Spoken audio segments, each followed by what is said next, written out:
Understanding the type code for the R80 series motor. R86 denotes the motor as a rare earth motor with a 6-inch stack. G denotes a winding code of G. E denotes an English shaft and mounting scheme. A denotes a 24 VDC brake.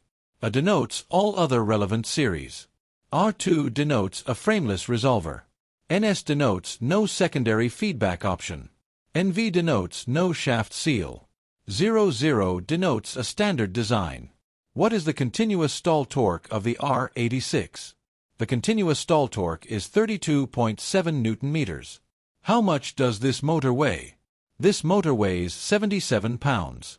What is the peak torque of this motor? The peak torque is 66.6 Newton-meters.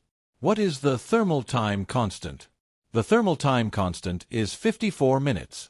What is the thermal resistance? The thermal resistance is 0.25 degrees C by watt. Thank you for watching. Wake Industrial is your partner in progress for all our R86 sales and replacements.